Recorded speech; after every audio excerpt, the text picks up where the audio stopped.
Tem pessoas que também perguntam, Frei Gilvander, mas ocupar a terra não é crime, não? Porque teve gente até que já falou assim que, falou, olha, eu demorei muito para eu descobrir que participar de uma ocupação, luta por terra ou por moradia, não era pecado. Então, primeiro, lutar por direitos está garantido na Constituição brasileira. É um direito legítimo, é legal. Por exemplo, já está decidido, inclusive pelo Superior Tribunal de Justiça, o STJ, que é o penúltimo nível do Poder Judiciário no Brasil, que ocupação coletiva, seja por terra ou por luta por moradia, é algo legal e constitucional. Julgando um conflito de terra lá do Paraná, que o MST estava sendo ameaçado de despejo lá, aí a luta chegou no STJ, Superior Tribunal de Justiça, e o ministro Vicente Sernicchiaro decidiu o seguinte, falou, olha, o que o MST, né, nesse caso concreto aqui, se referiu à ocupação lá do Paraná, está fazendo, é algo legal e constitucional, porque juntou famílias e está lutando por algo que está inscrito na Constituição. É o direito à terra, o direito à reforma agrária, tudo. Ele falou, então... Está no ar mais um episódio do programa Palavra Ética com o Frei Gilvander. Um espaço de resistência e esperança, onde ecoa a voz de quem luta por direitos à terra, moradia, preservação ambiental, cidadania e superação de todas as injustiças. Aqui, a palavra ética ganha vida. Cada voz faz a diferença. A gente amplifica os gritos por justiça, os clamores e as reivindicações justas e legítimas dos povos, comunidades e dos movimentos sociais do campo e da cidade. Sua voz importa, de verdade.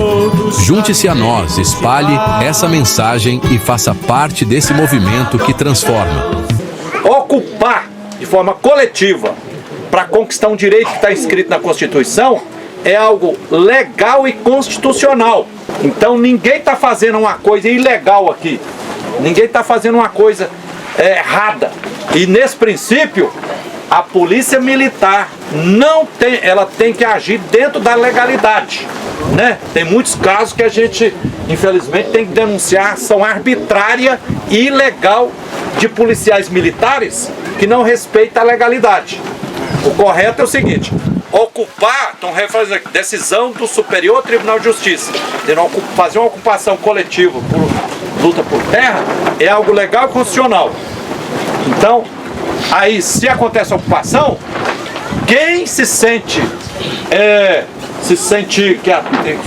como entendendo que é dono da terra, aí tem o direito, se quiser, de entrar na justiça, pleitear a reintegração de posse.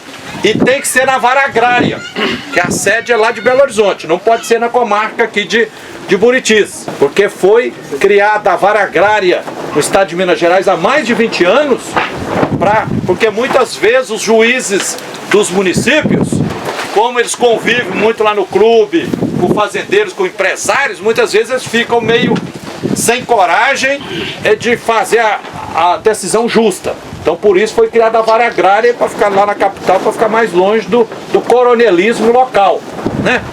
Aí, na hipótese, se o juiz julgar, falar, não, o empresário, o pretenso dono aqui que julgou, pela documentação que ele apresentou aqui, pela justificativa e tudo, parece que ele tem direito. Se ele der liminar, mesmo assim, a polícia não tem direito de vir despejar só com a liminar. Por quê? Porque durante a época da Covid, da pandemia da Covid, como fruto da luta dos movimentos sociais do campo e da cidade, né? Luta do MST, luta da Comissão Pastoral da Terra, luta da FETRAF, luta dos STRs, da CONTAG, das FETAENGs, de todos os estados e tudo, o Supremo Tribunal Federal, primeiro foi uma decisão do ministro Luiz Roberto, né? Que proibiu o despejo durante a pandemia. Aí quando estava acabando a pandemia, porque por uma questão de saúde, a Organização Mundial da Saúde e os médicos sensatos diziam assim, ó, o vírus está rodando, então fique em casa, não fique rodando para você não ser contaminado com o vírus, não é assim? Então, e barraco é casa, barraco, a gente fala assim, o lar é inviolável, o lar é inviolável onde você está morando. Se você está morando numa barraquinha, essa é a sua casa. Se você está morando numa casa, no barraco de madeira, esse é o seu lar. Se você está numa casa de alvenaria, esse é seu lar. Se você está numa tenda de ciganos, aquilo é seu lar. Então você não pode ser jogado fora na rua. A partir disso, a pedido dos movimentos sociais, dizendo que tem que ter justiça e não pode simplesmente fazer despejo assinatória, então o Supremo Tribunal Federal, STF, já decidiu em plenário, a partir de uma tal de ADPF 828, que é ação direta de princípio constitucional, proibiu o despejo sem alternativa digna e prévia. O Supremo Tribunal Federal, nessa decisão, exigiu que todos os tribunais estaduais e federais criassem comissão de conflitos fundiários. Tem no TJ de Minas Gerais, tem em todos os estados. Tem na Justiça Estadual e na Justiça Federal. Então aqui, como é que é o processo justo, legal e constitucional que precisa acontecer aqui, precisa ser respeitado, né? Primeiro eu estou muito feliz porque vocês conseguiram impedir que a PM fizesse o despejo no flagrante. Como já passou vários dias, já passou o flagrante. Então aqui, o processo que tem que acontecer, pode acontecer, e se se de alguém pleitear ser o dono da terra aqui, ele pode entrar na vara agrária pleiteando reintegração de posse. Se o juiz da vara agrária der liminar, aí mesmo assim a polícia não tem o direito de vir despejar. Tem que ir mandar, o juiz da vara agrária tem que mandar o processo para a Comissão de Conflitos Fundiários do Tribunal de Justiça de Minas Gerais.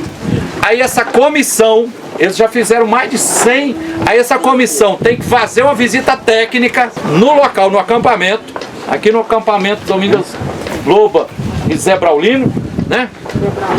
Zé Braunas. E aí vem o juiz, vem o promotor do Ministério Público, vem a Defensoria Pública, vem as secretárias e tudo, escuta a comunidade, né? Por que vocês ocuparam aqui, quais as necessidades de vocês, quantas crianças tem, quantos idosos, tem um companheiro ali com a bengala na mão, deficiente, quantos idosos tem, aposentados, quantas pessoas tem que está recebendo Bolsa Família, faz um diagnóstico, né? É a visita técnica que essa comissão de conflitos fundiários do TJMG tem que fazer. Aí depois que eles produzem um relatório a partir dessa visita, aí marca uma audiência judicial de tentativa de conciliação, né? Tem vezes que essa audiência é presencial lá no Tribunal de Justiça em Belo Horizonte, e às vezes ela acontece online pelo tal do aplicativo lá. Aí participam os advogados das várias partes, o Ministério Público, Defensoria Pública, tem que encontrar, aí encaminha um processo de negociação. E aí é óbvio que durante o processo de negociação, Edivaldo, aí, é claro que aí a comunidade vai dizer, falou, olha, as nossas reivindicações são essa. E aí se abre o processo de negociação.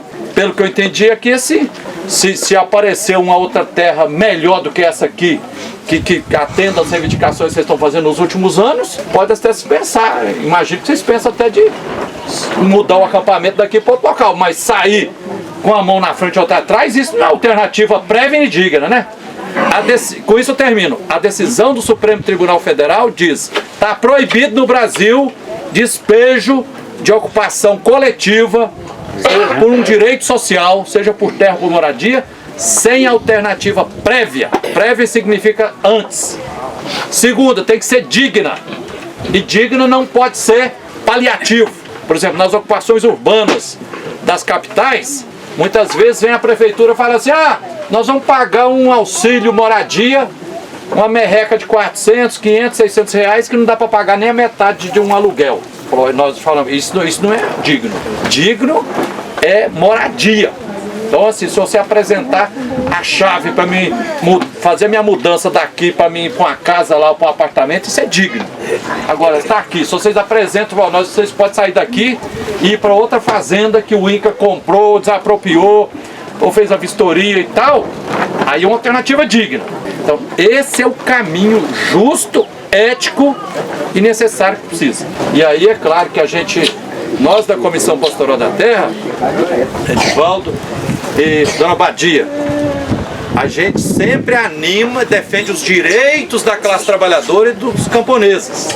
Nós sempre defendemos a união dos movimentos sociais. A gente não pode ficar brigando entre nós. Nós precisamos de união. Eu lembro muito, para quem é pessoa cristã, que se inspira na Bíblia, commodities é mercadoria que é mandada para o estrangeiro, exportada. A soja daqui, milho, sorgo, e às vezes não é nem para alimentar gente na Europa, no Japão, é para alimentar gado, cachorro, porco, na Alemanha. O que alimenta o povo brasileiro é a agricultura familiar. E a agricultura familiar é feita em propriedades de meio hectare a 200 hectares. É os pequenos.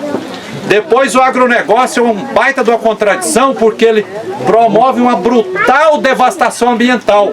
Olha, Minas Gerais era a caixa d'água do Brasil, porque Minas Gerais tem 3 biomas: Cerrado, Mata Atlântica e Caatinga. E o Cerrado é o que mais atrai as chuvas, porque com as árvores, as árvores exalam a umidade, aí aumenta a umidade no ar e faz chover.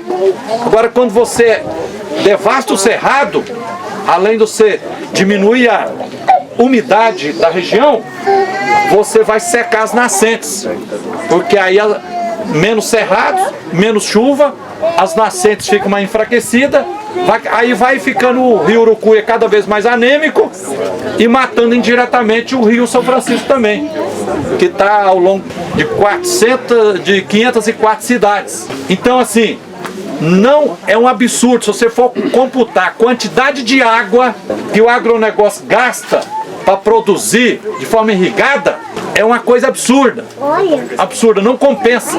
Então assim, você exporta muito mais água do que soja, né? E outra coisa, o agronegócio é patrocinado fortemente todo ano com mais de 500 bilhões de dinheiro do governo federal, né? O agronegócio não tem força própria para marchar com as próprias pernas. Ele é sempre escorado com bilhões de dinheiro do governo federal. E outra coisa horrorosa, com a Lei Candir, lá da época do FHC, de 1998, ficou que commodities, produtos para exporte, produtos primários, né, que é café, soja, milho, minério. Para cada lote, de reforma agrária, você gera no mínimo 3 empregos. É muito, sob vários aspectos, ambientalmente, produção de emprego, produção de alimentos. Então, a causa nossa é uma causa mais do que justa e legítima. Lutar por terra para que as pessoas não sejam viver como escravo, ou de Bolsa Família, ou pedindo esmola, ou sendo escravo com salário mínimo nas periferias das cidades. Então nós estamos numa luta justa. Sem mais agora, gente, eu queria ouvir um pouco aqui das necessidades de vocês. Quem quer falar? Eu queria falar uma coisinha aqui, então, igualmente nós. Nós mesmos, igual nós estamos na reserva. Como é que é seu nome? Meu nome é Hélio Barbosa. Hélio Barbosa. Nós estávamos na reserva, da reserva colocaram nós para a rancharia. Na rancharia nós ficamos lá, disse que era 90 dias para nós ficar lá. Aí nós ficamos lá quase 2 anos lá na rancharia. Depois, acampado, que aí é o dono lá da terra, o Hermo do Fora, mandou queimar as coisas nossas todinha. Nós queimamos as coisas da gente todinha lá que tá com fogo, nas coisas da gente. Então a gente ficou com medo de vir, porque eu não sou daqui de Buriti, sou de Januário, né? Então, como meu pessoal é daí, aí minha menina casou um bocado aqui e deixou eu voltar mais. Aí a gente fica com medo de estar assim, num canto e no outro, e acabar de quebrar as coisinhas que a gente tem, né? Então é o seguinte, a gente quer uma terra para ir trabalhar, igual eu sou um pai de 12 filhos, eu preciso de um local para eles, 12 filhos. Né? Então eu preciso de um lugar para eles trabalhar. Mas para a gente estar assim, ó, vai para um canto, vai para o outro, quebra as coisas da gente, vai, queima, fazendeiro manda queimar as coisas da gente, é ruim. Aquilo é muito ruim, a gente não tem condição, né? Então a gente quer uma terra para a gente trabalhar. Para a gente ficar, trabalhar, para não ficar arrendando terra dos outros. E não ficar também quebrando as coisas da gente, mantenendo as coisas da gente. Porque depois ficar demorando, a gente só ficando velho e acabando as forças. Uma salva de palmas para o companheiro. Hélio Barbosa. Parabéns, Hélio. Nós queremos bem, nós queremos bem.